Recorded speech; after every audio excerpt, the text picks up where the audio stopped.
ਹਰ ਹਰ ਪ੍ਰਭ ਕਿਰਪਾ ਧਾਰੀ।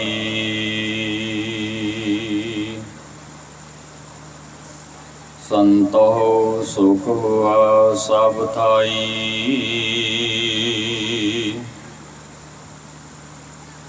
ਪਾਰ ਬ੍ਰਹਮਾ ਪੂਰਨ ਪਰਮੇਸ਼ਰ। ਰਵ ਰਹਿਆ ਸਭਨੀ ਜਾਈ। ਧੁਰ ਕੀ ਬਾਣੀ ਆਈ।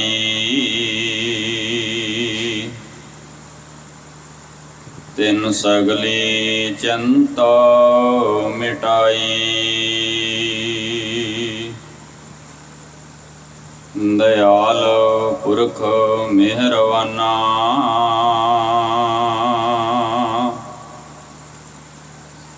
ਹਰ ਨਾਨਕ ਸਾਚ ਵਖਾਨਾ।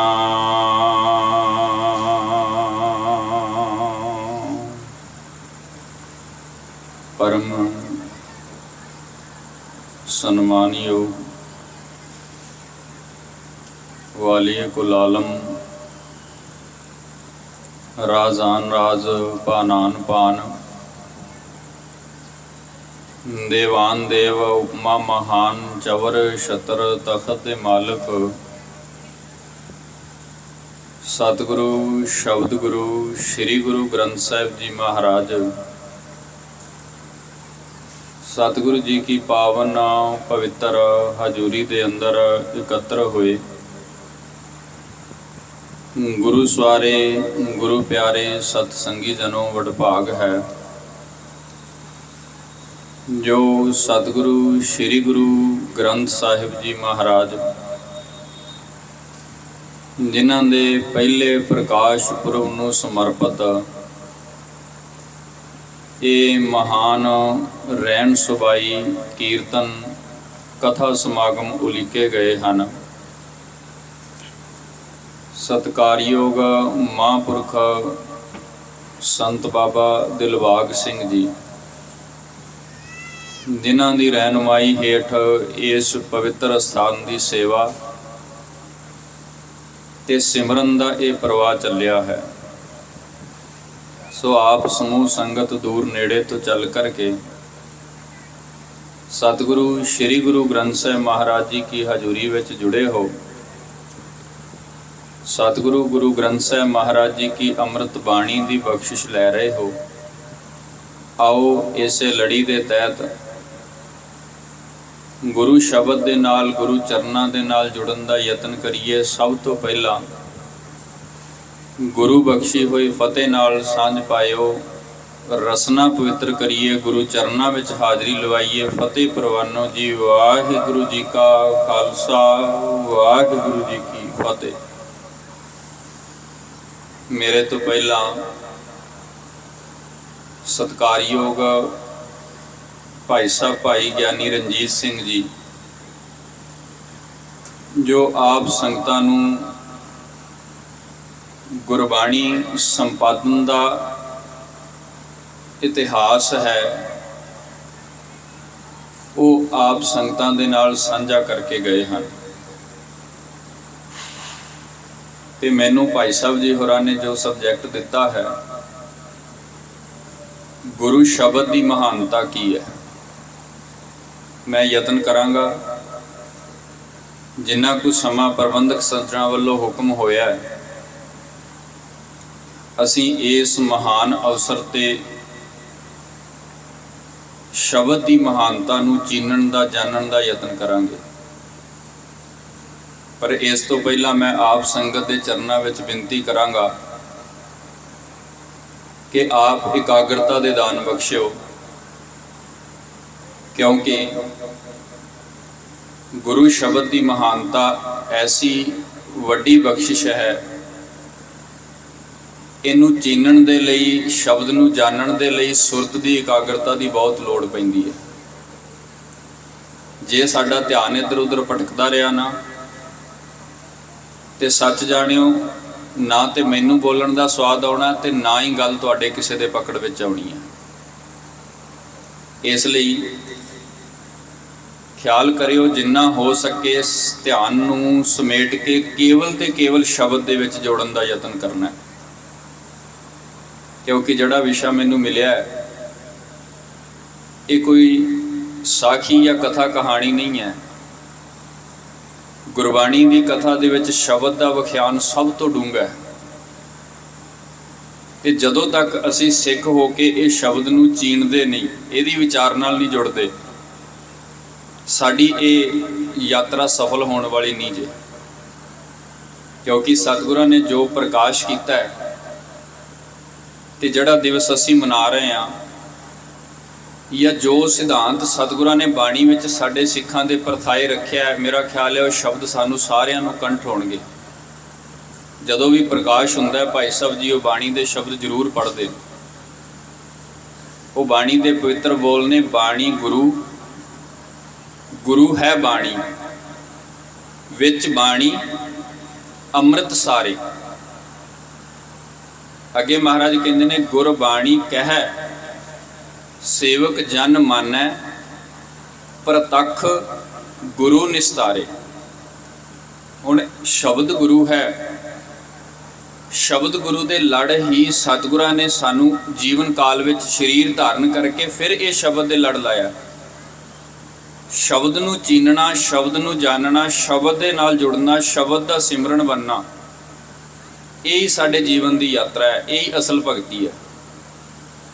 ते मैं बेनती करांगा, अज सब तो वध साडा दुखांत है, असी सिख हाँ, बाहरी पद्धर ते साडे पास रहत बैत भी है, बाणा भी धारण कीता असी, परंतु जदों किते कोई साडे नाल शब्द की गल करदा है ते साडी जुबान बंद हो जाती है, क्योंकि असी शब्द पढ़ते ही नहीं। ये ख्याल करियो, शब्द का अभ्यास साडे विच बिल्कुल नहीं है। ते जदों तक असी शब्द पढ़ते नहीं, शब्द की विचार नहीं चलेगी, ते जदों तक शब्द की विचार नहीं चलेगी, असी ये कह नहीं सकते भी गुरु ग्रंथ साहब साडे गुरु ने, क्योंकि गुरु ग्रंथ साहब शब्द गुरु है। इसलिए मैं फिर बेनती करांगा, शब्द नूं चीनना है। असी शब्द की है, इनू थोड़ा जिहा टेक के समझण दा यतन करिए, क्योंकि शब्द दे विचों ही सारी वडमुल्ली बख्शिश सानू प्राप्त होनी है। मैं अपनी इस कथा की प्रारंभता, गुरु के शब्द की प्रारंभता एक साखी तो करांगा। ਉਹਦੇ ਵਿੱਚੋਂ ਸਾਨੂੰ ਬਹੁਤਾ ਪਤਾ ਲੱਗ ਜਾਵੇਗਾ ਵੀ ਕਿਉਂ ਗੁਰੂ ਗ੍ਰੰਥ ਸਾਹਿਬ ਮਹਾਰਾਜ ਜੀਆਂ ਦਾ ਪ੍ਰਕਾਸ਼ ਕਰਕੇ ਤੇ ਸਿੱਖ ਨੂੰ ਇਸ ਸ਼ਬਦ ਦੇ ਲੜ ਲਾਇਆ ਗਿਆ। ਕੀ ਕਾਰਨ ਸੀ? ਗੁਰੂ ਅਰਜਨ ਦੇਵ ਸਾਹਿਬ ਮਹਾਰਾਜ ਜੀ ਦਾ ਵੇਲਾ ਹੈ, ਬਹੁਤ ਸਾਰੀਆਂ ਸੰਗਤਾਂ ਅੰਮ੍ਰਿਤਸਰ ਦੀ ਧਰਤੀ ਤੇ ਦਰਸ਼ਨ ਕਰਨ ਦੇ ਲਈ ਆਉਂਦੀਆਂ ਨੇ, ਦੂਰ ਨੇੜੇ ਤੋਂ, ਦੇਸ਼ਾਂ ਵਿਦੇਸ਼ਾਂ ਤੋਂ ਬੇਅੰਤ ਸੰਗਤਾਂ ਆਉਂਦੀਆਂ ਨੇ।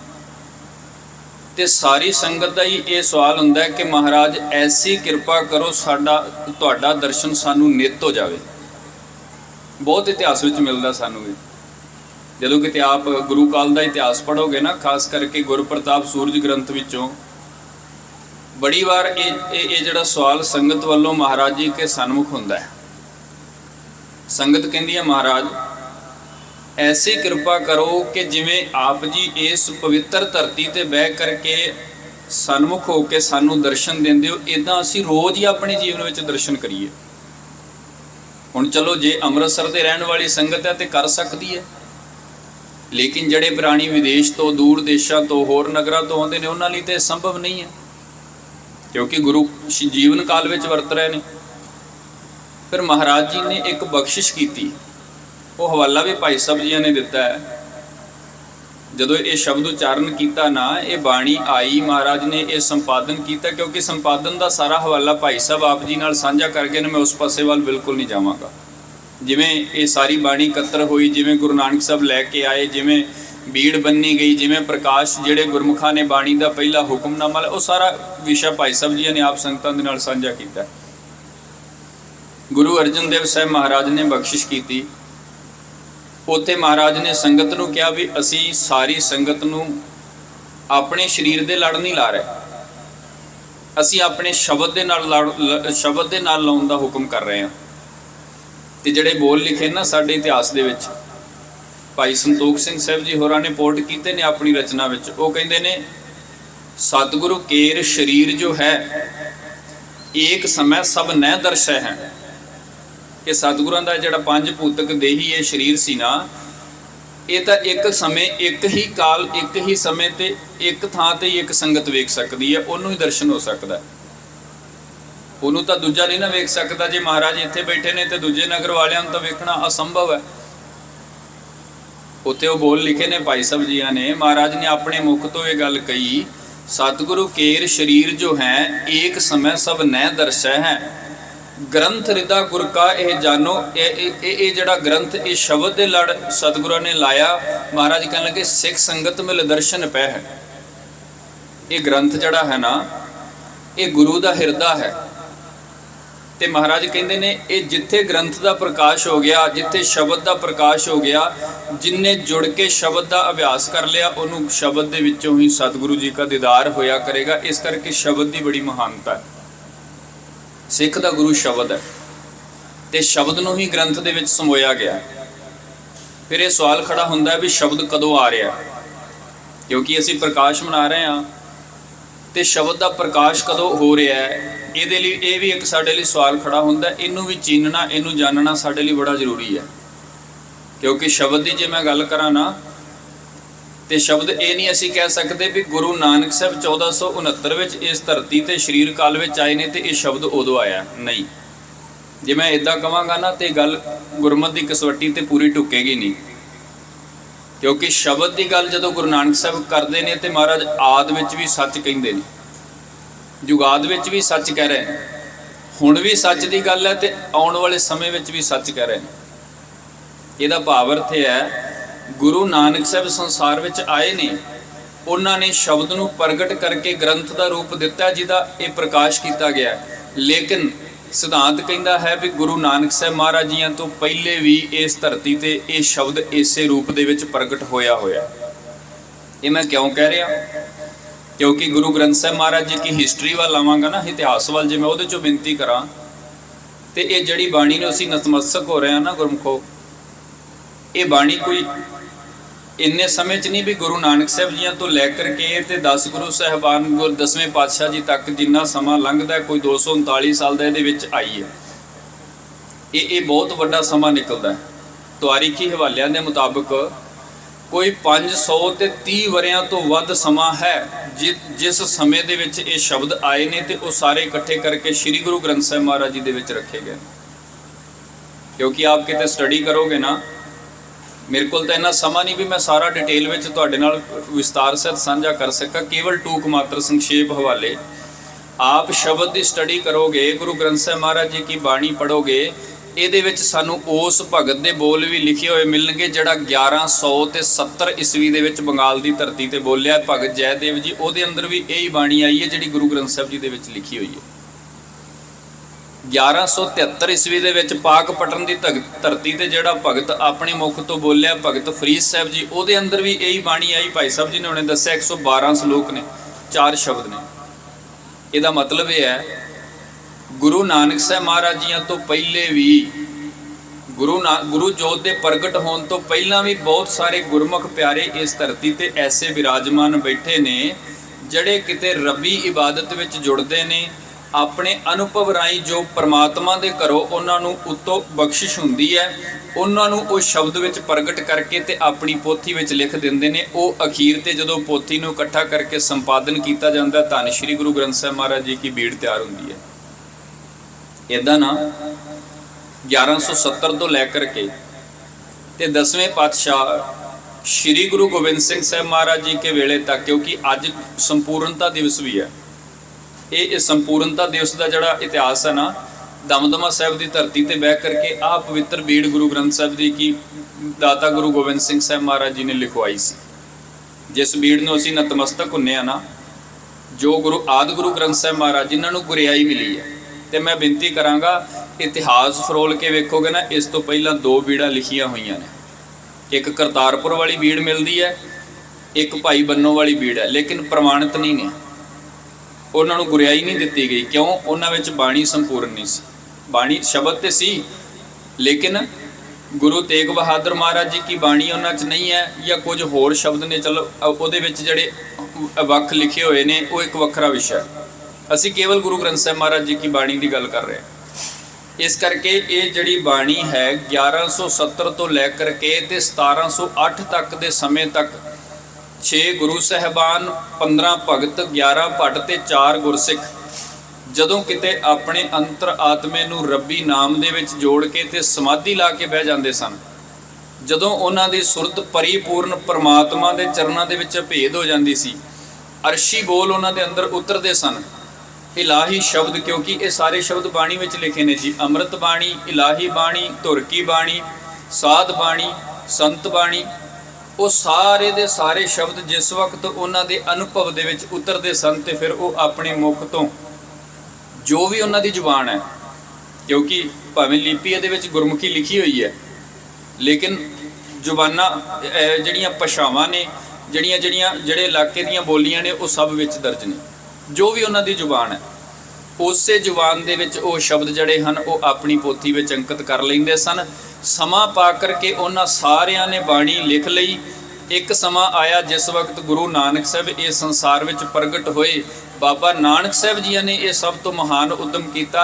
ਜਿਸ ਦਿਨ ਉਹ ਸੰਸਾਰ ਦੀ ਯਾਤਰਾ ਤੇ ਤੁਰੇ, ਸਾਡਾ ਇਤਿਹਾਸ ਕਹਿੰਦਾ ਹੈ ਬਾਬਾ ਨਾਨਕ ਸਾਹਿਬ ਨੇ ਜਿਸ ਦਿਨ ਉਦਾਸੀਆਂ ਪ੍ਰਾਰੰਭ ਕੀਤੀਆਂ, ਉਸ ਦਿਨ ਉਹਨਾਂ ਨੇ ਵੀ ਆਪਣੇ ਪਾਸ ਇੱਕ ਪੋਥੀ ਰੱਖੀ ਹੈ। ਇੱਕ ਪੋਥੀ ਉਹ ਹਰ ਵਕਤ ਆਪਣੇ ਨਾਲ ਲੈ ਕੇ ਤੁਰਦੇ ਨੇ ਤੇ ਉਹ ਪੋਥੀ ਦੇ ਵਿੱਚ ਉਹ ਸਾਰੇ ਥਾਵਾਂ ਤੇ ਜਾ ਕੇ ਬਾਣੀ ਲਿਖਦੇ ਨੇ ਜਿੱਥੇ ਜਿੱਥੇ ਇਹਨਾਂ ਗੁਰਮੁਖਾਂ ਨੇ, ਇਹਨਾਂ ਭਗਤਾਂ ਨੇ, ਇਹਨਾਂ ਸੰਤਾਂ ਨੇ ਆਪਣੇ ਮੁਖ ਤੋਂ ਇਲਾਹੀ ਬੋਲ ਪ੍ਰਗਟ ਕੀਤੇ ਸਨ। ਉਹ ਸਭ ਕੁਝ ਉਹਨਾਂ ਨੇ ਲਿਖਿਆ ਤੇ ਇੱਕ ਬੜਾ ਵੱਡਾ ਮਹਾਨ ਉਦਮ ਹੈ, ਕਿਉਂਕਿ ਗੁਰੂ ਨਾਨਕ ਸਾਹਿਬ ਜੀ ਆਪਣੀ ਉਦਾਸੀ ਨੂੰ ਇੱਦਾਂ ਉਦਾਸੀ ਨਹੀਂ ਕਹਿੰਦੇ ਜਿੱਦਾਂ ਅੱਜ ਅਸੀਂ ਕਹਿ ਰਹੇ ਹਾਂ। ਅਸੀਂ ਤਾਂ ਸਿੱਧਾ ਗੱਲ ਮੁਕਾ ਦਿੰਦੇ ਹਾਂ ਜੀ, ਵੇਖੋ ਗੁਰੂ ਨਾਨਕ ਸਾਹਿਬ ਤੁਰੇ ਤੇ ਸੰਸਾਰ ਦੀ ਯਾਤਰਾ ਕੀਤੀ, ਉਹਨਾਂ ਨੇ ਉਦਾਸੀਆਂ ਕੀਤੀਆਂ। ਨਹੀਂ, ਗੁਰੂ ਨਾਨਕ ਸਾਹਿਬ ਮਹਾਰਾਜ ਬਾਣੀ ਵਿੱਚ ਲਿਖਦੇ ਨੇ ਸਾਡੇ ਤੁਰਨ ਦਾ ਮਕਸਦ ਕੇਵਲ ਇੱਕ ਸੀ ਕਿ ਗੁਰਮੁਖ ਖੋਜਤ ਭਏ ਉਦਾਸੀ। ਸਿੱਧ ਗੋਸ਼ਟ ਦੀ ਬਾਣੀ ਵਿੱਚ ਸ਼ਬਦ ਹੈ, ਗੁਰਮੁਖੋ ਜਿਹੜੇ ਪੜ੍ਹਦੇ ਨੇ ਉਹਨਾਂ ਦੀ ਪਕੜ ਚ ਆਵੇਗਾ। ਗੁਰਮੁਖ ਖੋਜਤ ਭਏ ਉਦਾਸੀ, ਦਰਸ਼ਨ ਕੇ ਤਾਈ ਭੇਖ ਨਿਵਾਸੀ, ਸੱਚ ਵਖਰ ਕੇ ਹਮ ਵਣਜਾਰੇ। ਇਹਦੇ ਭਾਵ ਅਰਥ ਕੀ ਨੇ ਕਿ ਅਸੀਂ ਤਾਂ ਇਸ ਧਰਤੀ ਤੇ ਉਹਨਾਂ ਪਾਕ ਪਵਿੱਤਰ ਰੂਹਾਂ, ਉਹਨਾਂ ਗੁਰਮੁਖਾਂ ਨੂੰ ਲੱਭਦੇ ਫਿਰਨੇ ਆ ਜਿਹੜੇ ਸਾਡੇ ਤੋਂ ਵੀ ਪਹਿਲਾਂ ਜਨਮ ਲੈ ਕਰਕੇ ਤੇ ਉਹ ਇਲਾਹੀ ਬੋਲ ਇਕੱਠੇ ਕਰਕੇ ਬੈਠੇ ਨੇ। ਇਹ ਬਾਣੀ ਹੈ, ਇਹ ਸ਼ਬਦ ਹੈ ਜੀ। ਅਸੀਂ ਉਹਨਾਂ ਗੁਰਮੁਖਾਂ ਨੂੰ ਟੋਲ ਰਹੇ ਹਾਂ ਜਿਹੜੇ ਸਾਡੇ ਇਹ ਸਰੀਰ ਪਾਉਣ ਤੋਂ ਪਹਿਲਾਂ, ਸਾਡੇ ਪ੍ਰਗਟ ਹੋਣ ਤੋਂ ਪਹਿਲਾਂ ਵੀ ਇਸ ਧਰਤੀ ਤੇ ਉਹ ਇਲਾਹੀ ਬੋਲਾਂ ਨੂੰ ਪ੍ਰਗਟ ਕਰਕੇ ਤੇ ਪੋਥੀਆਂ ਵਿੱਚ ਲਿਖੀ ਬੈਠੇ ਨੇ। ਉਹਨਾਂ ਵਿੱਚ ਕੋਈ ਇੱਕ ਅੱਧਾ ਨਹੀਂ ਹੈ। ਭਗਤ ਜੈਦੇਵ ਜੀ ਨੇ, ਭਗਤ ਫਰੀਦ ਜੀ ਨੇ, ਭਗਤ ਕਬੀਰ ਜੀ ਨੇ, ਭਗਤ ਰਾਮਾਨੰਦ ਜੀ ਨੇ, ਭਗਤ ਰਵਿਦਾਸ ਜੀ ਨੇ, ਇੱਦਾਂ ਕਰਕੇ ਬਹੁਤ ਸਾਰਾ ਵੱਡਾ ਹਵਾਲਾ ਹੈ।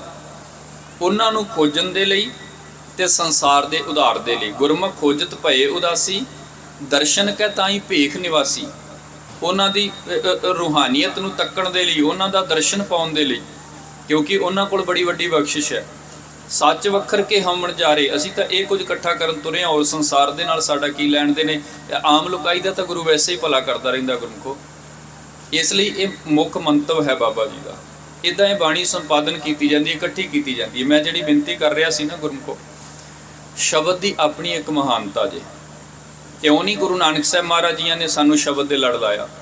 ਕਿਉਂਕਿ ਜੇ ਕੋਈ ਅਸੀਂ ਸਰੀਰ ਦੀ ਗੱਲ ਕਰੀਏ ਨਾ, ਤੇ ਅੱਜ ਤੁਸੀਂ ਸੰਸਾਰ ਵਿੱਚ ਹੱਥ ਮਾਰ ਕੇ ਵੇਖੋ ਜਿੰਨੇ ਗੁਰੂਡਮ ਬੈਠੇ ਨੇ ਉਹਨਾਂ ਨੇ ਕੀ ਹਾਲਾਤ ਕਰ ਛੱਡੀ ਹੈ, ਕੈਸਾ ਸਿਸਟਮ ਬਣਾ ਛੱਡਿਆ ਉਹਨਾਂ ਨੇ ਵੀ ਅਸੀਂ ਸ਼ਬਦ ਨੂੰ ਛੱਡ ਕੇ ਤੇ ਉਹਨਾਂ ਦੇ ਜ਼ਿਆਦਾ ਚਰਨ ਫੜਦੇ ਹਾਂ। ਹਾਲਾਂਕਿ ਜੇ ਮੈਂ ਤੱਤ ਦੀ ਗੱਲ ਕਰਾਂ ਤੇ ਅਖੀਰ ਉਹ ਵੀ ਕਿਤੇ ਨਾ ਕਿਤੇ ਉਹਨਾਂ ਨੇ ਵੀ ਇਸੇ ਸ਼ਬਦ ਦੀ ਟੇਕ ਲਈ ਹੁੰਦੀ ਹੈ ਜਿਹੜਾ ਉੱਥੋਂ ਤੱਕ ਪਹੁੰਚੇ ਹੁੰਦੇ। ਬਿਨਾਂ ਸ਼ਬਦ ਤੋਂ ਉਹਨਾਂ ਪੱਲੇ ਕੁਝ ਨਹੀਂ ਹੈ। ਸਾਰੇ ਦੀ ਸਾਰੀ ਮਹਾਨਤਾ ਇਸ ਪਵਿੱਤਰ ਸ਼ਬਦ ਦੀ ਹੈ। ਸ਼ਬਦ ਦੀ ਕਲਾ ਵਰਤਦੀ ਹੈ ਤੇ ਮਨੁੱਖ ਦੇ ਅੰਦਰ ਰੂਹਾਨੀਅਤ ਪ੍ਰਗਟ ਹੁੰਦੀ ਹੈ। ਫਿਰ ਉੱਥੇ ਇਹ ਸ਼ਬਦ ਆਪ ਵੱਜਦਾ, ਤੇ ਜਦੋਂ ਸ਼ਬਦ ਵੱਜਦਾ ਹੈ ਨਾ ਤੇ ਉਹ ਸ਼ਬਦ ਕੋਈ ਆਮ ਸ਼ਬਦ ਨਹੀਂ ਹੁੰਦਾ। ਬਾਬਾ ਜੀ ਨੇ ਉਸ ਸ਼ਬਦ ਨੂੰ ਇਲਾਹੀ ਬਾਣੀ ਦਾ, ਧੁਰ ਕੀ ਬਾਣੀ ਦਾ ਨਾਮ ਦਿੱਤਾ ਹੈ। ਤੇ ਇਸੇ ਲਈ ਨਾ ਜਿਸ ਪੋਥੀ ਵਿੱਚ ਇਹ ਸ਼ਬਦ ਲਿਖਿਆ ਗਿਆ, ਜਿਸ ਪੋਥੀ ਵਿੱਚ ਇਹ ਅੱਖਰ ਲਿਖਿਆ ਗਿਆ, ਬਾਬਾ ਜੀ ਨੇ ਉਸ ਪੋਥੀ ਦਾ ਨਾਮ ਗ੍ਰੰਥ ਰੱਖਿਆ। ਤੇ ਗੁਰਿਆਈ ਜਿਸ ਵਕਤ ਦਿੱਤੀ ਗਈ ਹੈ ਆਪ ਸਭ ਨੂੰ ਪਤਾ ਹੈ, ਅਸੀਂ ਸਾਰੇ ਪੜ੍ਹਦੇ ਹਾਂ। 1708 ਦੇ ਵਿੱਚ ਧੰਨ ਗੁਰੂ ਗੋਬਿੰਦ ਸਿੰਘ ਸਾਹਿਬ ਜੀ ਮਹਾਰਾਜ ਨੇ ਨਾਂਦੇੜ ਦੀ ਧਰਤੀ ਤੇ ਜਿਸ ਵਕਤ ਇਸ ਪਵਿੱਤਰ ਬੀੜ ਨੂੰ ਗੁਰਿਆਈ ਦਿੱਤੀ ਹੈ, ਉੱਥੇ ਸ਼ਬਦ ਇਹ ਹੀ ਨੇ। ਉਹ ਸ਼ਬਦ ਅਸੀਂ ਰੋਜ਼ ਜਦੋਂ ਵੀ ਮਹਾਰਾਜ ਕੇ ਚਰਨਾਂ 'ਚ ਅਰਦਾਸ ਕਰੀਏ ਉਹ ਸ਼ਬਦ ਅਸੀਂ ਪੜ੍ਹਦੇ ਹਾਂ। ਮਹਾਰਾਜ ਕਹਿੰਦੇ ਨੇ ਸਭ ਸਿੱਖਣ ਕੋ ਹੁਕਮ ਹੈ, ਗੁਰੂ ਮਾਨਿਓ ग्रंथ गुरु ग्रंथ है, परंतु ग्रंथ क्यों है? शब्द गुरु किद्दां है? मैं थोड़ा जिहा इत्थे ते फिर बेनती करांगा, इहनूं टिक के समझ लिओ, क्योंकि पहली तो बेनती मैं करांगा, शब्द जो है ना, शब्द ये कोई इउं ना समझिए भी केवल ते केवल पढ़न वाली वस्तु है, भी इनू एक अंकार तो शुरू किया तो 18 10 20 तक पढ़ता, चलो जी पाठ हो गया। क्योंकि शब्द एक ऐसी वड्डी कला है, ऐसी वड्डी महानता है, इतनी वड्डी बख्शिश है कि जिथे शब्द वरतदा है ना, जिथे शब्द का प्रकाश हुंदा है, जिथे शब्द की कृपा हुंदी है, गुरु नानक साहब महाराज कहते हैं ये शब्द जिथों आया हुंदा है, ਜਿਹੜੀ आत्मा इस शब्द नाल, ਜਿਹੜੀ रूह इस शब्द नाल जुड़ती है, तो जिथों ये शब्द आया हुंदा है, जदों दोवां दा सुमेल हुंदा है, ये शब्द उस परमात्मा दे विच, उस रूह नूं, उस आत्मा नूं वापस फिर उत्थे जाके खड़ा कर दिंदा है। इसे नूं गुरबाणी विच मुक्ति कहा गया।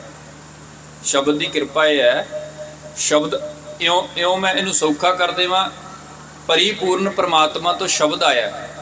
हुण शब्द की है? गुरु ग्रंथ साहिब महाराज की बाणी। परिपूर्ण परमात्मा तो शब्द आया, एक हिरदे दे अनुभव तो वो शब्द बन के प्रगट होया। दूजे साडे वर्गे जदों वो शब्द नूं पढ़ना शुरू करते हैं, जपना शुरू करते हैं, ये शब्द करदा की है? जो साडा अंतरात्मा है, जो साडा जीव है, इनू अपने नाल रला करके तो फिर वापस उत्थे ही लै जांदा है जिथों ये प्रगट होया होया, जिथों ये तुरिया है, जिथों इसदी उत्पत्ति हुई है। इस करके ना शब्द की महानता ही है। बाबा जी ने सानू किसी नूं शरीर नाल नहीं सी जोड़िया, किसी नूं भी नहीं कहा सी भी तुसीं साडे शरीर की पूजा करियो। उन्हां जदों भी कहा ना तुसीं शब्द नूं पूजना है। तो वेखो साडे गुरु ने श्री गुरु ग्रंथ साहिब जी महाराज, तो मैं सब तो पहले इत्थों ही प्रारंभ करांगा। जदों किते असीं किसी नाल भी गल करदे ना भी श्री गुरु ग्रंथ साहिब महाराज जी दे मायने की ने, अर्थ की ने, क्योंकि असीं मत्था ते सारे टेकदे हां। जदों भी किते गल चलदी है तुहाडे गुरु कौन ने, असीं कहने श्री गुरु ग्रंथ साहिब जी महाराज। ग्रंथ दे अर्थ की ने? किसी तो पुछ के वेखो, किसी नूं भी सवाल करके वेखो भी ग्रंथ किहनूं कहिंदे ने, ग्रंथ की महानता की हुंदी है, ग्रंथ किवें बनदा है, या श्री गुरु ग्रंथ साहिब महाराज जी की इस पवित्र बेड़ नूं ग्रंथ दे अगे गुरु शब्द क्यों लाया, की कारण ने दे? वैसे मैं थोड़े जे दे अर्थ कर देना, फिर आप अगे चलांगे। साडे गुरु ने श्री गुरु ग्रंथ साहिब जी महाराज, शब्द गुरु। श्री गुरु ग्रंथ साहिब महाराज जी के अर्थ की ने? श्री शब्द है श्रोमणी दे लई, श्रेष्ठ, सब तो एक, सब तो अगे, अवल। श्री शब्द उत्थे वरत्या जांदा जिहड़ा सारिਆਂ तो अगे श्रोमणी होवे, सब तो वड्डा।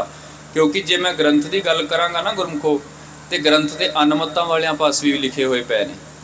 ग्रंथ तो संसार में बड़े लिखे हुए ने, लेकिन जदों किसी ग्रंथ अगे श्री शब्द लगता है ना, ਉਹਦੀ गिनती केवल तो केवल श्रोमणी विच, एक विच, अवल विच कीती जांदी है भी ये केवल तो केवल एक ही है, ये वर्गा दूजा कोई नहीं। यह है श्री। दूसरा शब्द है गुरु। हुण गुरु शब्द के अर्थ की ने? गुरु शब्द के जे असीं अर्थ वेखांगे ना, जे उदा किसी ने पूछिए कि भाई साहब गुरु शब्द के अर्थ की ने, वो कहता जी गुरु तो गुरु ही हुंदा है, बस इत्थे ही गल मुक जाती है जी। इदों अगा कई बार मैं प्रैक्टिकल करके देखिया, कई बार ये गल पुछ के गुरु के अर्थ की ने, वो कहता गुरु तो गुरु ही हुंदा, वो तो सानू भी पता भलिया, लेकिन ये विच कोई रमज भी होवेगी, ये विच कोई कृपा भी होवेगी। क्योंकि ये विच भी मैं एक बेनती कर देना, जिन्ने शब्द ने ना गुरु ग्रंथ साहिब महाराज जी के अंदर, विद्वान सदन जदों किते इन्हां दी व्याख्या करते हैं, क्योंकि लगभग ये 6000 तो वध शब्द ने जी गुरु ग्रंथ साहिब महाराज जी के अंदर, तो जे कल्ले कल्ले की असीं गिनती करांगे तो करोड़ों तो भी वध जांदे ने, अरबां तक गिनती जाएगी। हुण विद्वान सज्जन जदों इन्हां शब्दां दे अर्थ करते हैं, तो वो अखीर ते एक गल लिखते हैं, कहण लगे भाई साहब अर्थ ते शब्द दा हो गया, लेकिन ये शब्द दे विच जिहड़े कल्ले कल्ले शब्द लिखे ने, वो भी अपने आप विच एक अर्थ लैके बैठे ने। इसलिए सानू लगता है भी उन्हां नूं भी पड़चोलन की लोड़ है, इसलिए वो शब्दों के भी अर्थ लाजमी होने चाहिए ने, तां पता लगेगा भी गुरु ग्रंथ साहिब जी गुरु क्यों ने। जिवें समझो इसनूं, जिवें असीं पढ़ते हैं मूल मंत्र, ਉਹਦੀ एक संपूर्ण मंत्र है, एक ओंकार तो लैके गुरप्रसाद तक असीं वो पाठ कर लैंदे हां, मूल मंत्र। हुण एक ओंकार दे विच किन्ने शब्द ने?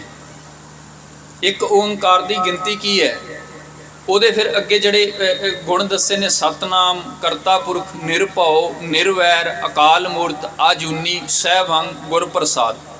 हुणे जिन्ने शब्द ने ना गुरमुखो, सतनाम अपनी एक व्याख्या करेगा, ਕਰਤਾ ਪੁਰਖ ਆਪਣੀ ਵਿਆਖਿਆ ਕਰੇਗਾ, ਨਿਰਭਉ ਆਪਣੀ ਵਿਆਖਿਆ ਕਰੇਗਾ, ਨਿਰਵੈਰ ਆਪਣੀ ਵਿਆਖਿਆ ਕਰੇਗਾ, ਅਜੂਨੀ ਆਪਣੀ ਵਿਆਖਿਆ ਦੱਸੇਗਾ, ਸਹਿ ਭੰਗ ਆਪਣੀ ਵਿਆਖਿਆ, ਤੇ ਗੁਰ ਪ੍ਰਸਾਦ ਵਿੱਚ ਸਾਰੇ ਆ ਜਾਣਗੇ। ਗੁਰੂ ਦੀ ਕਿਰਪਾ ਹੋਵੇਗੀ ਤੇ ਇਹ ਵਿਆਖਿਆ ਸਮਝ ਆਉਣੀ, ਜੇ ਨਹੀਂ ਤਾਂ ਬਿਲਕੁਲ ਨਹੀਂ ਪੱਲੇ ਪੈਂਦਾ।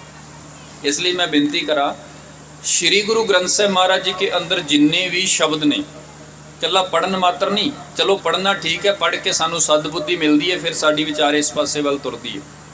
ਹੁਣ ਜਿਤਨੇ ਵੀ ਸ਼ਬਦ ਨੇ ਸ਼੍ਰੀ ਗੁਰੂ ਗ੍ਰੰਥ ਸਾਹਿਬ ਮਹਾਰਾਜ ਜੀ ਕੀ ਬਾਣੀ ਦੇ ਅੰਦਰ, ਮੈਂ ਬੇਨਤੀ ਕਰਾਂਗਾ, ਇੱਕ ਇੱਕ ਸ਼ਬਦ ਸਾਨੂੰ ਇਹ ਕਹਿੰਦਾ ਵੀ ਇੱਥੇ ਆਪਣੀ ਸੁਰਤ ਨੂੰ ਰੋਕ ਤੇ ਇਹਨੂੰ ਖੋਲ ਕੇ ਪੜਚੋਲਣ ਦਾ ਯਤਨ ਕਰ, ਇਹਨੂੰ ਵਿਚਾਰਨ ਦਾ ਯਤਨ ਕਰ। ਤੇ ਉਹ ਇੱਕ ਸ਼ਬਦ ਵਿੱਚੋਂ ਵੀ ਕਈ ਵਾਰ ਐਸੀ ਕਿਰਪਾ ਨਿਕਲਦੀ ਹੈ, ਜਿਵੇਂ ਗੁਰੂ ਨਾਨਕ ਸਾਹਿਬ ਮਹਾਰਾਜ ਕਹਿੰਦੇ ਨੇ ਨਾ, ਏਕ ਸ਼ਬਦ ਮੇਰੇ ਪ੍ਰਾਣ ਬਸਤ ਹੈ ਤੋ ਬੌੜ ਜਨਮ ਨਾ ਆਵਾ। ਇੱਕ ਸ਼ਬਦ, ਇਸ ਲਈ ਇਹ ਬਾਣੀ ਬੜੀ ਮਹਾਨ ਹੈ।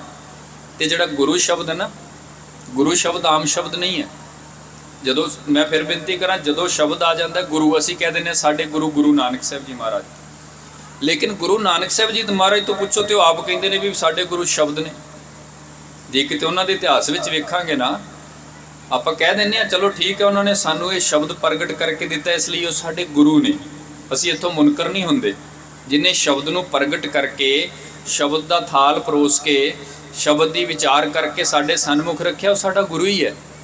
ਲੇਕਿਨ ਉਹਨੇ ਇਹ ਵੀ ਕਿਹਾ ਵੀ ਇਸ ਤੋਂ ਅੱਗੇ ਵੀ ਸ਼ਬਦ ਵਿੱਚ ਕਿਰਪਾ ਰੱਖੀ ਹੋਈ ਹੈ, ਇਸ ਤੋਂ ਅੱਗੇ ਵੀ ਸ਼ਬਦ ਦੀ ਮਹਾਨਤਾ ਹੈ। ਇਸ ਲਈ ਗੁਰਬਾਣੀ ਦਾ ਹਰ ਇੱਕ ਸ਼ਬਦ ਵਿਚਾਰ ਮੰਗਦਾ ਹੈ। ਹੁਣ ਗੁਰੂ ਸ਼ਬਦ ਹੈ, ਅਸੀਂ ਕਹਿੰਦੇ ਹਾਂ ਗੁਰੂ ਗ੍ਰੰਥ ਸਾਹਿਬ ਜੀ ਮਹਾਰਾਜ ਗੁਰੂ ਕਿਉਂ ਕਿਹਾ ਜਾਂਦਾ ਜੀ?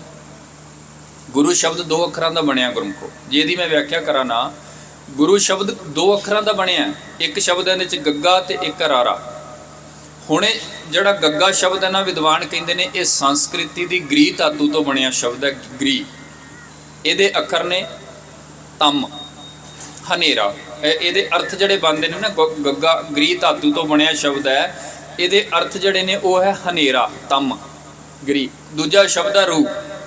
ਹੁਣ ਜਿਹੜਾ ਦੂਜਾ ਸ਼ਬਦ ਹੈ ਨਾ, ਇਹਦੇ ਅਰਥ ਜਿਹੜੇ ਵਿਦਵਾਨ ਸੱਜਣ ਕਰਦੇ ਨੇ ਉਹ ਹੈ ਗਿਆਨ, ਚਾਨਣ, ਪ੍ਰਕਾਸ਼, ਜੋ ਅਸੀਂ ਮਨਾ ਰਹੇ ਹਾਂ। ਇਹਦੇ ਅਰਥ ਨੇ ਪ੍ਰਕਾਸ਼। ਪਹਿਲਾ ਸ਼ਬਦ ਇਹਦੇ ਅਰਥ ਨੇ ਹਨੇਰਾ ਤੇ ਦੂਜਾ ਸ਼ਬਦ ਹੈ ਪ੍ਰਕਾਸ਼। ਤੇ ਜਦੋਂ ਇਹਨਾਂ ਦੋਵਾਂ ਨੂੰ ਜੋੜ ਕੇ ਅਰਥ ਕੀਤੇ ਵਿਦਵਾਨਾਂ ਨੇ, ਤੇ ਉਹ ਕਹਿੰਦੇ ਨੇ ਗੁਰੂ ਉਹ ਹੁੰਦਾ ਜਿਹੜਾ ਮਨੁੱਖ ਨੂੰ ਹਨੇਰੇ ਤੋਂ ਚਾਨਣ ਵਿੱਚ ਲੈ ਜਾਵੇ। ਫਿਰ ਸਮਝਿਓ, ਗੁਰੂ ਉਹ ਹੁੰਦਾ ਜਿਹੜਾ ਸਾਨੂੰ ਹਨੇਰੇ ਤੋਂ ਚਾਨਣ ਵਿੱਚ ਲੈ ਜਾਵੇ, ਉਹਨੂੰ ਗੁਰੂ ਕਿਹਾ ਜਾਂਦਾ। ਹੁਣ ਅਸੀਂ ਕਹਾਂਗੇ ਜੇ ਅਸੀਂ ਤੇ ਪਹਿਲੇ ਬੜੇ ਚਾਨਣ ਵਿੱਚ ਬੈਠੇ ਆ, ਸਾਨੂੰ ਤੇ ਲੋੜ ਹੀ ਨਹੀਂ। ਅਸੀਂ ਤੇ ਇਹ ਸਵਾਲ ਕਰ ਸਕਦੇ ਕਿਉਂਕਿ ਸਾਡੀ ਤਾਰਕਿਕ ਬੁੱਧੀ ਬੜੀ ਹੈ, ਮਤ ਉੱਦਾਂ ਦੀ ਹੈ। ਹੁਣ ਫਿਰ ਉੱਥੇ ਸਾਨੂੰ ਫਿਰ ਗੁਰੂ ਨਾਨਕ ਸਾਹਿਬ ਜੀ ਤੋਂ ਪੁੱਛਣਾ ਪਵੇਗਾ ਵੀ ਗੁਰੂ ਕਿਹਨੂੰ ਕਹਿੰਦੇ ਨੇ। ਫਿਰ ਉਹਦੀ ਵਿਆਖਿਆ ਕੀਤੀ ਬਾਬਾ ਜੀ ਨੇ ਬਾਣੀ ਵਿੱਚ। ਗੁਰਦੇਵ ਕਹਿੰਦੇ ਨੇ ਗੁਰੂ ਉਹ ਹੁੰਦਾ ਹੈ ਜਿਹੜਾ ਸਾਨੂੰ ਹਨੇਰੇ ਤੋਂ ਚਾਨਣ ਵਿੱਚ ਲੈ ਕੇ ਜਾਂਦਾ ਹੈ, ਪਰੰਤੂ ਉਹ ਬਾਹਰੀ ਤੌਰ ਤੇ ਹਨੇਰੇ ਤੋਂ ਚਾਨਣ 'ਚ ਨਹੀਂ ਲੈ ਕੇ ਜਾਂਦਾ। ਗੁਰੂ ਉਹ ਹੁੰਦਾ ਜਿਹੜਾ ਮਨੁੱਖ ਦੇ ਅੰਤਰਾਤਮੇ ਨੂੰ ਹਨੇਰੇ ਤੋਂ ਚਾਨਣ ਵਿੱਚ ਲੈ ਕੇ ਜਾਂਦਾ ਹੈ।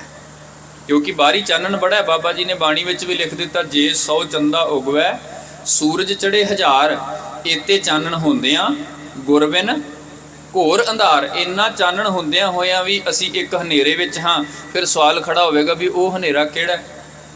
ਜਦੋਂ ਗੁਰੂ ਨਾਨਕ ਸਾਹਿਬ ਕਹਿ ਰਹੇ ਨੇ ਵੀ ਇੰਨਾ ਚਾਨਣ ਹੋ ਜਾਵੇ, 100 ਚੰਦਰਮਾ ਤੇ 1000 ਸੂਰਜ, ਦੱਸੋ ਕਿੰਨਾ ਚਾਨਣ ਹੋਵੇਗਾ? ਫਿਰ ਇੰਨਾ ਚਾਨਣ ਹੁੰਦਿਆਂ ਵੀ ਗੁਰੂ ਨਾਨਕ ਸਾਹਿਬ ਕਹਿੰਦੇ ਨੇ ਹਨੇਰੇ ਵਿੱਚ ਹੈ ਮਨੁੱਖ। ਫਿਰ ਉਹ ਹਨੇਰਾ ਕਿਹੜਾ ਹੈ?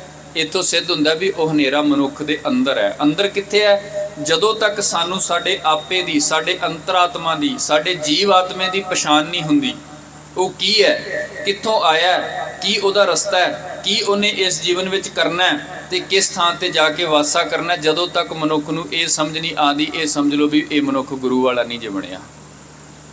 ਭਾਵੇਂ ਬਾਹਰੀ ਤੌਰ ਤੇ ਅਸੀਂ ਸਾਰੇ ਚਿੰਨ੍ਹ ਧਾਰਨ ਕੀਤੇ ਨੇ, ਮੈਨੂੰ ਮਾਫ ਕਰਿਓ, ਗੁਰੂ ਨਾਨਕ ਸਾਹਿਬ ਜੀ ਦੀ ਬਾਣੀ ਕਹਿੰਦੀ ਹੈ ਜਦੋਂ ਤੱਕ ਇਸ ਮਨੁੱਖ ਨੂੰ ਆਪਣੇ ਆਪੇ ਦੀ ਸਮਝ ਨਹੀਂ ਆਉਂਦੀ, ਅਸੀਂ ਕਿੱਥੋਂ ਆਏ ਹਾਂ, ਕਤ ਕੀ ਮਾਈ ਬਾਪ ਕਤ ਕੇਰਾ ਕਿਦੂ ਥਾਊ ਹਮ ਆਏ, ਕਿੱਥੇ ਜਾਣਾ ਹੈ, ਕਰਨਾ ਕੀ ਹੈ, ਜੀਵਨ ਦਾ ਸਿਧਾਂਤ ਕੀ ਹੈ, ਜਦੋਂ ਤੱਕ ਇਹ ਸਾਰੀ ਗੱਲ ਸਮਝ ਨਹੀਂ ਨਾ ਆਉਂਦੀ, ਸੱਚ ਜਾਣੋ, ਉਦੋਂ ਤੱਕ ਸਾਡੇ ਤੇ ਗੁਰੂ ਦੀ ਕਿਰਪਾ ਨਹੀਂ ਹੈ। ਤੇ ਜੇਕਰ ਇਹਨਾਂ ਅਰਥਾਂ ਦੇ ਨਾਲ ਅਸੀਂ ਗੁਰੂ ਦੇ ਅਰਥ ਵੇਖੀਏ ਤਾਂ ਗੁਰੂ ਹੈ ਹੀ ਉਹ ਜਿਹੜਾ ਸਾਨੂੰ ਸਾਡੇ ਨਿੱਜ ਦੇ ਅੰਦਰ ਚਾਨਣ ਦਿੰਦਾ, ਅੰਦਰੋਂ ਚਾਨਣ ਦਿੰਦਾ। ਤੇ ਗੁਰੂ ਗ੍ਰੰਥ ਸਾਹਿਬ ਮਹਾਰਾਜ ਜੀ ਦੇ ਅੱਗੇ ਸ਼ਬਦ ਲੱਗਦਾ, ਭਾਵਰਤ ਕੀ ਨੇ? ਇਹ ਉਹੀ ਬਾਣੀ ਹੈ ਜਿਹਨੂੰ ਜਦੋਂ ਅਸੀਂ ਪੜ੍ਹਨਾ ਸ਼ੁਰੂ ਕਰਦੇ ਹਾਂ, ਇਹ ਉਹੀ ਸ਼ਬਦ ਹੈ ਜਿਹੜਾ ਮਨੁੱਖ ਨੂੰ ਬਾਹਰੋਂ ਘੱਟ ਤੇ ਅੰਦਰ ਦੀ ਰਮਜ ਜ਼ਿਆਦਾ ਦੱਸਿਆ ਕਰਦਾ ਹੈ। ਇਹ ਆਮ ਸ਼ਬਦ ਨਹੀਂ ਹੈ, ਇਹ ਉਹੀ ਸ਼ਬਦ ਹੈ ਜਿਹੜਾ ਬਾਹਰੀ ਗਿਆਨ ਤੇ ਚਲੋ ਇੱਕ ਸੀਮਤ ਇੱਕ ਸੰਸਾਰ ਦੀ ਹੱਦ ਤੱਕ ਦਿੰਦਾ ਹੈ, ਲੇਕਿਨ ਅੰਦਰੋਂ ਇੰਨੀ ਵੱਡੀ ਬਖਸ਼ਿਸ਼ ਸਿੱਖ ਨੂੰ ਦਿੰਦਾ ਵੀ ਉਹਦੇ ਅੰਤਰਾਤਮੇ ਦਾ ਸਾਰਾ ਰਾਹ ਹੀ ਖੋਲ ਕੇ ਰੱਖ ਦਿੰਦਾ। ਇਸੇ ਲਈ ਗੁਰੂ ਗ੍ਰੰਥ ਸਾਹਿਬ ਮਹਾਰਾਜ ਜੀ ਨੂੰ ਗੁਰੂ ਕਿਹਾ ਗਿਆ। ਮੇਰਾ ਖਿਆਲ ਹੈ ਅਰਥ ਤੁਹਾਡੀ ਪਕੜ 'ਚ ਆਏ ਹੋਣਗੇ। ਸ਼੍ਰੀ ਸ਼੍ਰੋਮਣੀ ਹੈ, ਗੁਰੂ ਉਹ ਹੈ ਜਿਹੜਾ ਸਾਡੇ ਅੰਦਰ ਨੂੰ ਹਨੇਰੇ ਤੋਂ ਕੱਢ ਕੇ ਤੇ ਅੰਦਰੂਨੀ ਤੌਰ ਤੇ ਬਖਸ਼ਿਸ਼ ਕਰੇ, ਅੰਦਰੂਨੀ ਤੌਰ ਤੇ ਚਾਨਣ ਦੇਵੇ। ਅੱਗੇ ਸ਼ਬਦ ਹੈ ਜੀ ਗ੍ਰੰਥ। ਹੁਣ ਗ੍ਰੰਥ ਕੀ ਹੁੰਦਾ? ਸਵਾਲ ਫਿਰ ਉੱਥੇ ਆ ਜਾਂਦਾ। ਗ੍ਰੰਥ ਅਸੀਂ ਕਹਿ ਦੇਵਾਂਗੇ ਜੀ ਜਿੰਦੇ 'ਚ ਪਵਿੱਤਰ ਗੱਲਾਂ ਲਿਖੀਆਂ ਹੋਣ, ਚਲੋ ਠੀਕ ਹੈ, ਜਿਹਦੇ ਵਿੱਚ ਵੀ ਕੋਈ ਗਿਆਨ ਦੀ ਗੱਲ ਲਿਖੀ ਹੈ, ਜਿਹੜਾ ਗਿਆਨ ਦਾ ਸੋਮਾ ਹੈ, ਸਾਡੇ ਲਈ ਗ੍ਰੰਥ ਹੈ। ਲੇਕਿਨ ਕੱਲਾ ਸ਼੍ਰੀ ਗੁਰੂ ਗ੍ਰੰਥ ਸਾਹਿਬ ਮਹਾਰਾਜ ਜੀ ਨੂੰ ਉਹਨਾਂ ਗ੍ਰੰਥਾਂ ਦੇ ਬਰਾਬਰ ਨਾ ਵੇਖਿਓ। ਕੱਲਾ ਇੱਦਾਂ ਨਹੀਂ ਅਸੀਂ ਕਹਿ ਸਕਦੇ, ਕਿਉਂਕਿ ਗ੍ਰੰਥ ਤਾਂ ਵੇਦਾਂ ਨੂੰ ਵੀ ਕਿਹਾ ਜਾਂਦਾ ਹੈ। ਗ੍ਰੰਥ ਗੀਤਾ, ਕੁਰਾਨ, ਬਾਈਬਲ ਵੀ ਹੈਗੇ ਨੇ, ਲੇਕਿਨ ਸ਼੍ਰੀ ਗੁਰੂ ਗ੍ਰੰਥ ਸਾਹਿਬ ਮਹਾਰਾਜ ਜੀ ਜਿਹੜੇ ਗ੍ਰੰਥ ਨੇ ਨਾ, ਇਹ ਬੜੀ ਵੱਡੀ ਬਖਸ਼ਿਸ਼ ਹੈ। ਗ੍ਰੰਥ ਦੇ ਵੈਸੇ ਅਰਥ ਵਿਦਵਾਨਾਂ ਨੇ ਕੀਤੇ ਨੇ, ਜਿਸ ਪੋਥੀ ਦੇ ਅੰਦਰ ਰੂਹਾਨੀਅਤ ਦੀਆਂ ਪਵਿੱਤਰ ਗੱਲਾਂ, ਰੂਹਾਨੀਅਤ ਦੇ ਪਵਿੱਤਰ ਬਚਨ ਵਿਦਵਾਨਾਂ ਨੇ ਪਰੋ ਕੇ ਰੱਖੇ ਹੋਣ, ਵਿਦਵਾਨਾਂ ਨੇ ਲੜੀ ਵਿੱਚ ਰੱਖੇ ਹੋਣ, ਵਿਦਵਾਨਾਂ ਨੇ ਸਾਂਭੇ ਹੋਣ, ਅਸਲ ਵਿੱਚ ਉਹ ਸਾਡੇ ਲਈ ਗ੍ਰੰਥ ਹੁੰਦਾ। ਹੁਣ ਕਿਵੇਂ ਹੈ ਜੀ? ਕਿਉਂਕਿ ਭਾਈ ਸਾਹਿਬ ਜੀ ਹੁਣੇ ਸੰਪਾਦਨਾ ਦੀ ਗੱਲ ਕਰਕੇ ਗਏ ਨੇ, ਸੰਪਾਦਨਾ ਕੀਤੀ ਹੈ, ਬਾਬਾ ਨਾਨਕ ਸਾਹਿਬ ਜੀ ਨੇ ਸਾਰਾ ਕੁਝ ਪਰੋ ਕੇ ਰੱਖ ਦਿੱਤਾ ਹੈ। ਜਿਵੇਂ ਇੱਕ ਮਾਲਾ ਪਰੋਈ ਦੀ ਹੈ ਨਾ ਗੁਰਮੁਖੋ, ਮਾਲਾ ਦੇ ਵਿੱਚ ਵੇਖੋ ਕਿੰਨੇ ਤਰ੍ਹਾਂ ਦੀ ਵਣਗੀ ਦੇ ਫੁੱਲ ਆਪਾਂ ਲਾ ਦਿੰਦੇ ਹਾਂ, ਕੋਈ ਲਾਲ ਹੈ, ਕੋਈ ਹਰਾ ਹੈ, ਕੋਈ ਪੀਲਾ ਹੈ, ਕੋਈ ਗੈਂਡੇ ਦਾ ਹੈ, ਕੋਈ ਗੁਲਾਬ ਦਾ, ਸਾਰਾ ਇੱਕ ਵਿੱਚ ਪਰੋ ਕੇ ਰੱਖ ਦਿੰਦੇ ਹਾਂ। ਤੁਸੀਂ ਪੜ੍ਹ ਕੇ ਵੇਖੋ ਗੁਰੂ ਗ੍ਰੰਥ ਸਾਹਿਬ ਮਹਾਰਾਜ ਜੀ ਦੀ ਬਾਣੀ, ਕਿਤੇ ਗੁਰੂ ਨਾਨਕ ਸਾਹਿਬ ਬੋਲਦੇ ਨੇ, ਕਿਤੇ ਗੁਰੂ ਅੰਗਦ ਦੇਵ ਸਾਹਿਬ ਬੋਲਦੇ ਨੇ, ਕਿਤੇ ਗੁਰੂ ਅਮਰਦਾਸ ਸਾਹਿਬ ਬਚਨ ਕਰਨਗੇ, ਗੁਰੂ ਰਾਮਦਾਸ, ਗੁਰੂ ਅਰਜਨ ਦੇਵ ਜੀ, ਸ਼੍ਰੀ ਗੁਰੂ ਤੇਗ ਬਹਾਦਰ ਮਹਾਰਾਜ ਜੀ, ਭੱਟਾਂ ਦੇ ਸਵਈਆਂ ਦਾ ਸਾਰਾ ਹਵਾਲਾ ਭਾਈ ਸਾਹਿਬ ਜੀਆਂ ਨੇ ਆਪ ਸੰਗਤਾਂ ਨੂੰ ਦਿੱਤਾ ਹੈ। ਕਿਤੇ ਨਲ ਜੀ, ਕਿਤੇ ਸੱਲ ਜੀ, ਕਿਤੇ ਬਲ ਕੀਰਤ ਗਿਆਨੰਦ ਜੀ, ਤੇ ਨਾਲ ਹੀ ਭਗਤ ਕਿਤੇ ਜੈਦੇਵ ਜੀ ਬੋਲਣਗੇ, ਕਿਤੇ ਰਵਿਦਾਸ ਜੀ ਬੋਲਣਗੇ, ਕਿਤੇ ਨਾਮਦੇਵ ਜੀ ਬੋਲਣਗੇ, ਕਿਤੇ ਬੇਨੀ ਜੀ ਬੋਲਣਗੇ, ਕਿਤੇ ਪਰਮਾਨੰਦ ਜੀ, ਕਿਤੇ ਸੂਰਦਾਸ ਜੀ ਬੋਲਣਗੇ। ਉਹ ਸਾਰੇ ਜਿੰਨੇ ਦੇ ਜਿੰਨੇ ਭਗਤ ਨੇ, ਜਿੰਨੇ ਗੁਰੂ ਨੇ, ਜਿੰਨੇ ਭੱਟ ਨੇ, ਜਿੰਨੇ ਗੁਰਸਿੱਖ ਨੇ, ਸਾਰਿਆਂ ਦੇ ਅਮੋਲਕ ਬਚਨਾਂ ਨੂੰ ਜਦੋਂ ਕਿਸੇ ਨੇ ਇੱਕ ਲੜੀ ਦੇ ਵਿੱਚ ਪਰੋ ਦਿੱਤਾ, ਇੱਕ ਇਉਂ ਕਹਿ ਲਈਏ ਵੀ ਇੱਕ ਮਾਲਾ ਵਿੱਚ ਪਰੋ ਦਿੱਤਾ। ਵੈਸੇ ਵਿਦਵਾਨਾਂ ਨੇ ਅਰਥ ਕੀਤੇ ਨੇ ਗ੍ਰੰਥ ਦੇ ਗੁੰਦਨਾ, ਇਕੱਠਾ ਕਰ ਦੇਣਾ, ਸਾਰਿਆਂ ਨੂੰ ਇੱਕ ਥਾਂ ਤੇ ਲਿਆ ਕੇ ਇਕੱਤਰ ਕਰ ਦੇਣਾ, ਅਸਲ ਵਿੱਚ ਉਹ ਗ੍ਰੰਥ ਹੁੰਦਾ ਹੈ। ਤੇ ਇਸ ਢੰਗ ਦੇ ਨਾਲ ਨਾ ਇਹ ਜਿਹੜੇ ਸਾਡੇ ਗੁਰੂ ਗ੍ਰੰਥ ਸਾਹਿਬ ਜੀ ਮਹਾਰਾਜ, ਵਿਦਵਾਨ ਸੱਜਣ ਕਹਿੰਦੇ ਨੇ, ਜਿੱਥੇ ਮਹਾਂਪੁਰਖਾਂ ਦੀ ਬਾਣੀ, ਮਹਾਂਪੁਰਖਾਂ ਦੇ ਬੋਲ, ਮਹਾਂਪੁਰਖਾਂ ਦੀ ਬਖਸ਼ਿਸ਼, ਸਾਰਾ ਕੁਝ ਜਿੱਥੇ ਜਿੱਥੇ ਵੀ ਕੋਈ ਗਿਆਨ ਆਇਆ, ਸਤਿਗੁਰੂ ਗੁਰੂ ਅਰਜਨ ਦੇਵ ਸਾਹਿਬ ਮਹਾਰਾਜ ਜੀ ਦੇ ਵੇਲੇ ਤੱਕ, ਕਿਉਂਕਿ ਪਹਿਲੀ ਬੀੜ ਦਾ ਜਿਹੜਾ ਪ੍ਰਕਾਸ਼ਨ ਨਾ ਤਵਾਰੀਖੀ ਹਵਾਲਿਆਂ ਦੇ ਮੁਤਾਬਕ 1604 ਵਿੱਚ ਹੋਇਆ ਜੀ।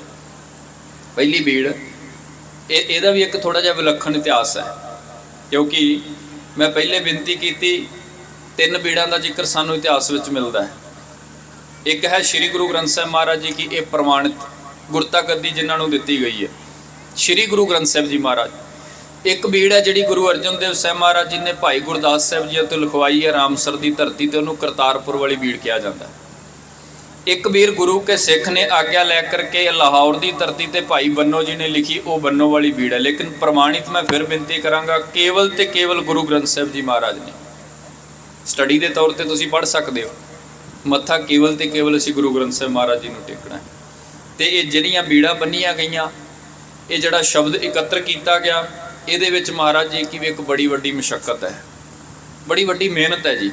ਕੱਲਾ ਇਉਂ ਨਹੀਂ, ਅੱਜ ਜਿਹੜੇ ਭਾਵਨਾ ਵਾਲੇ ਗੁਰਮੁਖ ਬਾਣੀ ਪੜ੍ਹਦੇ ਨੇ, ਉਹਨਾਂ ਦੇ ਜ਼ਿਹਨ ਵਿੱਚ ਸਾਰਾ ਖਿਆਲ ਹੋਣਾ, ਗੁਰੂ ਨਾਨਕ ਸਾਹਿਬ ਜੀ ਮਹਾਰਾਜ ਜਿਹੜੀ ਬਾਣੀ ਲੈ ਕੇ ਆਏ, ਗੁਰੂ ਅੰਗਦ ਦੇਵ, ਗੁਰੂ ਅਮਰਦਾਸ ਜਾਂ ਭੱਟ ਸਾਹਿਬਾਨ, ਭਗਤ ਸਾਹਿਬਾਨ, ਜਿੰਨੀ ਬਾਣੀ ਨਾ ਇੱਕ ਬੜੀ ਤਰਜ਼ ਦੇ ਅੰਦਰ, ਬੜੇ ਨਵੇਕਲੇ ਤਰੀਕੇ ਦੇ ਅੰਦਰ ਰਾਗਬੰਦੀ ਕਰਕੇ, ਉਹਨੂੰ ਬੜੇ ਤਰੀਕੇ ਦੇ ਨਾਲ ਨਖੇੜ ਕੇ, ਕਦੇ ਵਾਰਾਂ ਦੇ ਵਿੱਚ, ਕਦੇ ਪੌੜੀਆਂ ਦੇ ਵਿੱਚ, ਕਦੇ ਇੱਕ ਪਦਾ, ਦੋ ਪਦਾ, ਤ੍ਰਿਪਦੇ, ਚੌਪਦੇ, ਅਸ਼ਟਪਦੀਆਂ ਤੱਕ, ਬੜਾ ਵੱਡਾ ਇੱਕ ਇਉਂ ਕਹਿ ਲਈਏ ਆਪਣੇ ਆਪ ਦੇ ਵਿੱਚ ਉਹਦਾ ਨਿਰੀਖਣ ਕਰਕੇ ਤੇ ਗੁਰੂ ਅਰਜਨ ਦੇਵ ਸਾਹਿਬ ਮਹਾਰਾਜ ਜੀ ਨੇ ਉਹ ਪੋਥੀ ਲਿਖਵਾਈ ਸੀ। ਤੇ ਜਦੋਂ ਪੋਥੀ ਦਾ ਪ੍ਰਕਾਸ਼ ਹੋਇਆ ਨਾ ਗੁਰਮੁਖੋ, ਜਦੋਂ ਉਸ ਪੋਥੀ ਦਾ ਪ੍ਰਕਾਸ਼ ਕੀਤਾ ਗਿਆ, ਹੁਕਮ ਇਹੀ ਸੀ, ਕਿਉਂਕਿ ਉਹ ਪੋਥੀ ਹੀ ਉਹ ਸ਼ਬਦ ਹੀ ਹੈ, ਇਹ ਉਹ ਸ਼ਬਦ ਹੈ। ਤੇ ਮੈਂ ਫਿਰ ਬੇਨਤੀ ਕਰਾਂ, ਇਹ ਸ਼ਬਦ ਆਮ ਸ਼ਬਦ ਨਹੀਂ, ਇਹ ਸ਼ਬਦ ਇਲਾਹੀ ਸ਼ਬਦ ਹੈ।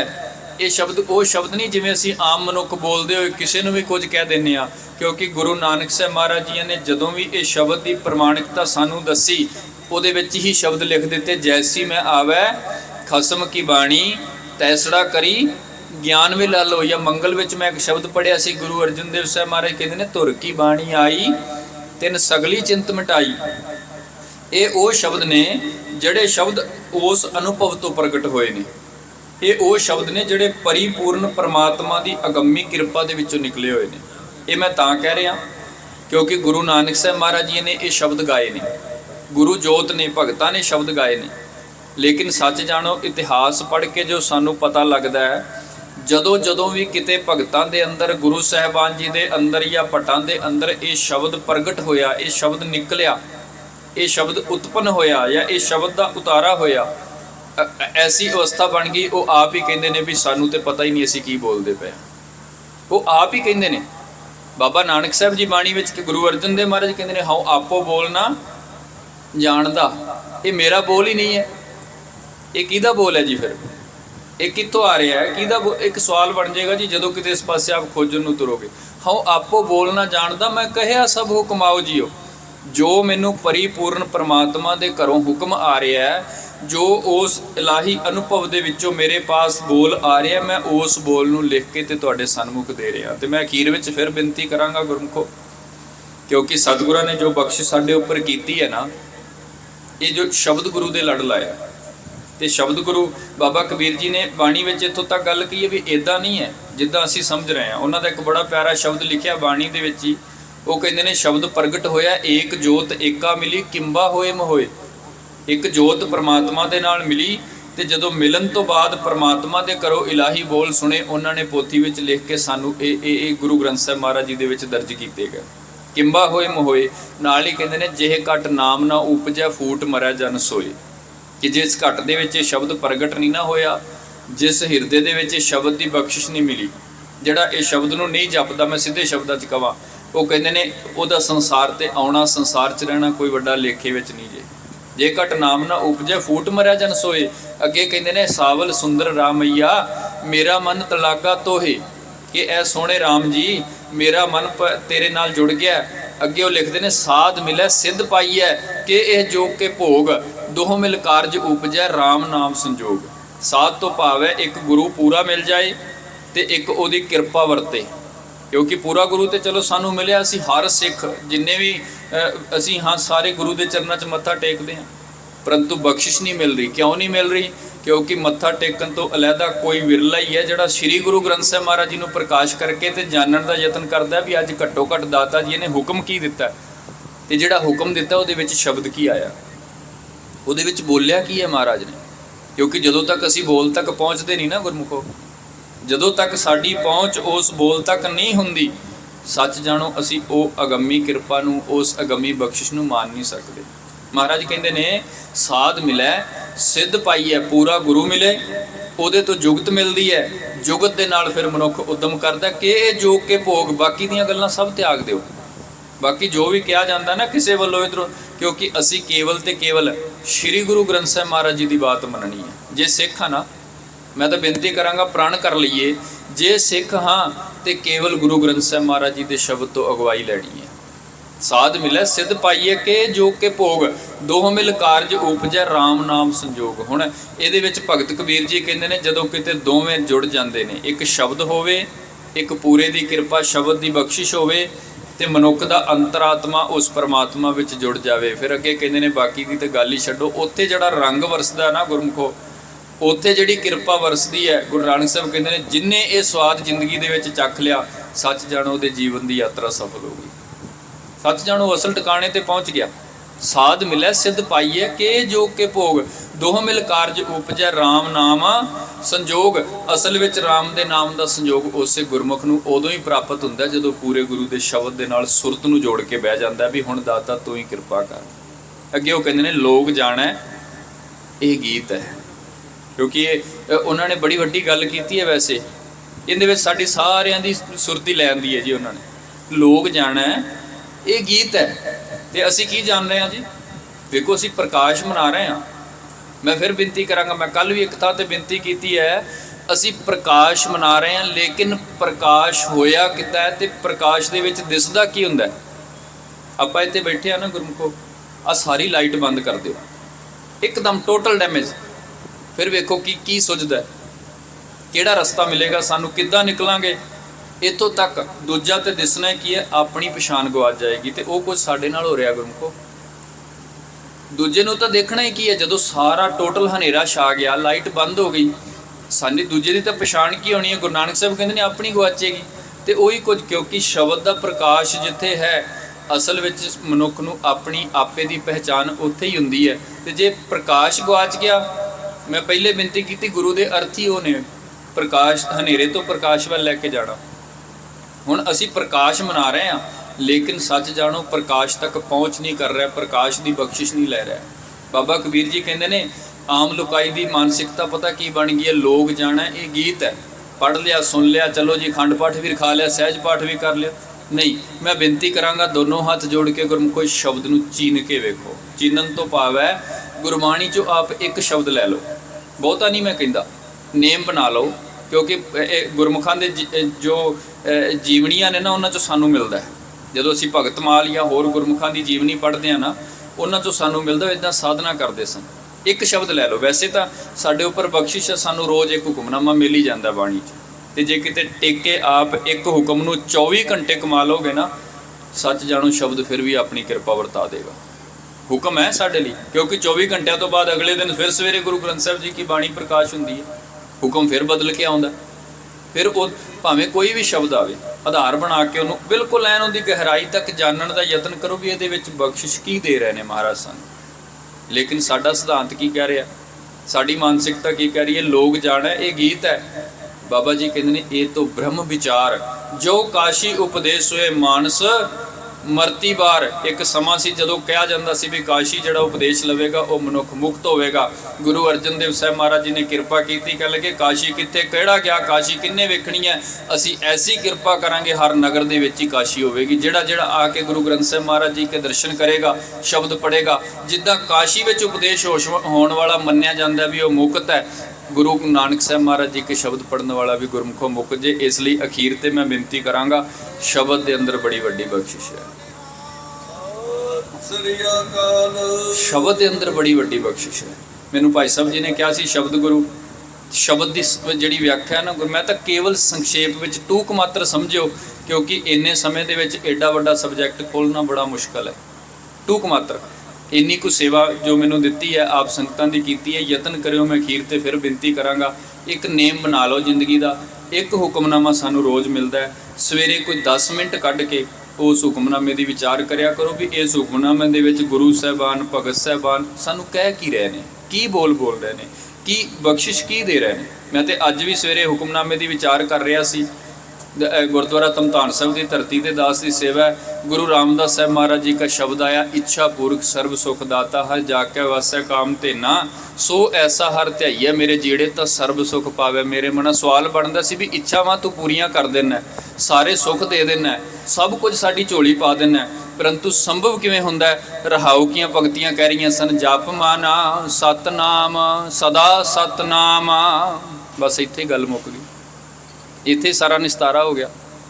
ਕਿਉਂਕਿ ਵੇਖੋ ਸ਼ਬਦ ਚੀਨਣਾ ਹੈ ਜੀ, ਇਹਨੂੰ ਪਰਚੋਲਣਾ ਹੈ, ਇਹਨੂੰ ਕੱਢਣਾ ਹੈ। ਇਹਦੇ ਵਿੱਚੋਂ ਕੀ ਕੱਢਣਾ ਹੈ? ਗੁਰੂ ਰਾਮਦਾਸ ਸਾਹਿਬ ਮਹਾਰਾਜ ਕਹਿ ਰਹੇ ਸਨ, ਜਪ ਮਨ ਸਤਨਾਮ ਸਦਾ ਸਤਨਾਮ, ਹਲਤ ਪਲਤ ਮੁਖ ਉਜਲ ਹੋਈ ਹੈ, ਨਿਤ ਧਿਆਈਐ ਹਰ ਪੁਰਖ ਨਿਰੰਜਨਾ। ਜਿਸ ਮਨੁੱਖ ਨੇ ਆਪਣੇ ਜੀਵਨ ਵਿੱਚ ਸਤਨਾਮ ਦਾ ਸਿਮਰਨ ਫੜ ਲਿਆ, ਮਹਾਰਾਜ ਕਹਿੰਦੇ ਨੇ ਉਹਦਾ ਲੋਕ ਵਿੱਚ ਵੀ ਤੇ ਪਰਲੋਕ ਵਿੱਚ ਵੀ ਮੁਖ ਉਜਲਾ ਹੋ ਜਾਂਦਾ ਹੈ।